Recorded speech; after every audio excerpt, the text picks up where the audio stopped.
Hello everyone!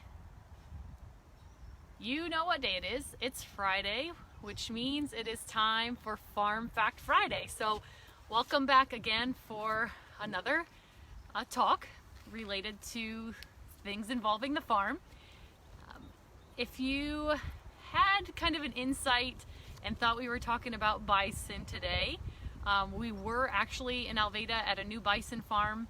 But there is so much good content in that I will be putting a video together and posting that for next week's Farm Fact Friday. So check us back next Friday to learn all about a new bison farm here in our local area, and it's actually one of our customers. So we're really excited to provide that for you next week.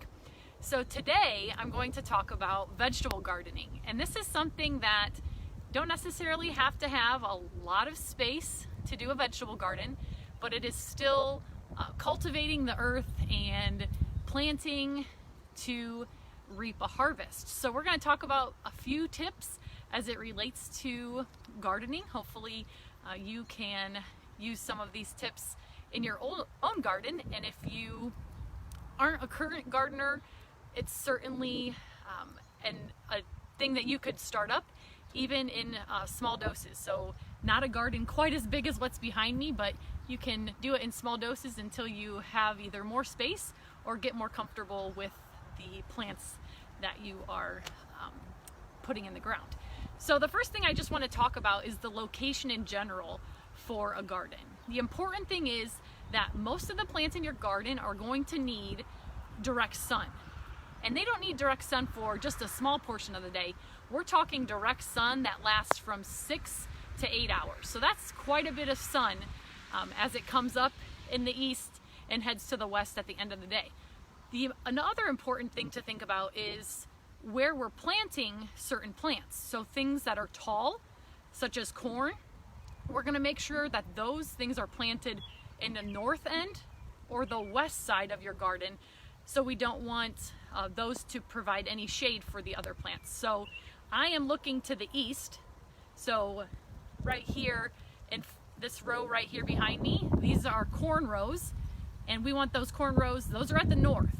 Okay, so the other option would be to put them at the far side of this garden, and for us this butts right up to a field, so we try to keep the corn on the north side so we don't get any overspray on that side to kill the crop. So location is very important. Direct sun, 6 to 8 hours in the day. These plants certainly do not need shade, so we'll keep the tall plants on the north and west. Second thing we want to talk about is water.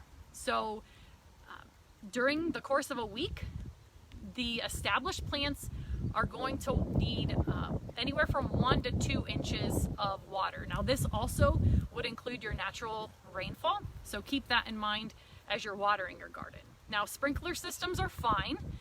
Soaker hose systems are much better. It's a slower amount of water so that those plants can really absorb that from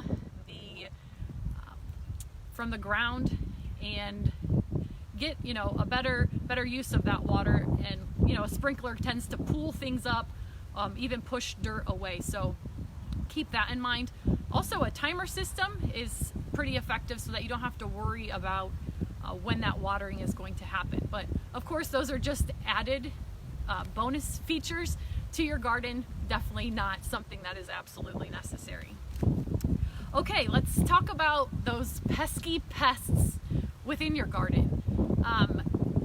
Let's just have patience with those, okay? Most bugs and those things that you see in your garden really aren't that harmful. I saw that only about 3% of the pests are actually harmful. So insecticides aren't necessarily something you need to run to right away. If you are going to use insecticides, some things to keep in mind. Apply these in the evening. During the early parts of the day, you have bugs and other insects that are very active in the morning. So your pollinators and your beneficial bugs are there in the morning. So avoid that time for putting on your insecticide. Secondly, use your insecticide only when it's absolutely necessary. Like I said, some of those bugs are not doing any harm at all. They may not be something that you like to see, but they're really, really not hurting the plants, and typically nature will take care of this on its own. Okay, next point we want to talk about is feeding. Feeding the soil, which then feeds your plants. So you may think that fertilizer is necessary. In some instances and in little doses it can be helpful, but please don't over fertilize. You may make your plants bigger, you may make your plants greener, but it may not produce a lot of extra fruit or vegetables. So keep that in mind as well. So really think about watering, weeding, and feeding. So weeding, if you see those weeds in there, make sure you get those pulled, or plant your plants in an amount of space that you can easily till between that to get those weeds pulled away and not taking away the nutrients and the water that your plants that are producing a harvest are going to provide. Okay, so let's draw your attention back here to the side. Right here are our tomato plants, and right beside them, this little yellow plant, that's called a marigold. So growing up, it was just known to us that when you planted a tomato plant, you also planted a marigold. Well, to be honest, I really didn't know why until today. So these are called companion plants, and there's a purpose that you plant them together. The one thing that's important is that these two plants have similar growing conditions, which is good. The other thing is that it prevents root knot nematodes. It's a mouthful, root knot nematodes.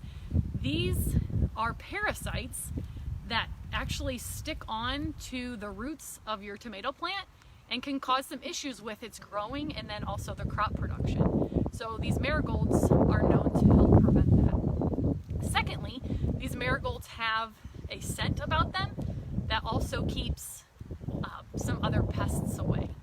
So if you see little marigolds around where the tomato plants are, these are companion plants and helping the tomato plant not get some of those parasites and pests that we may think that we need insecticide for.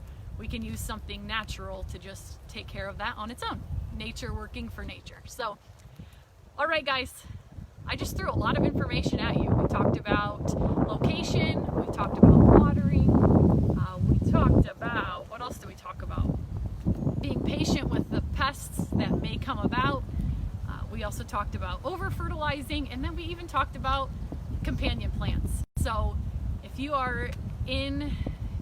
have interest in doing your own vegetable garden, I say go for it.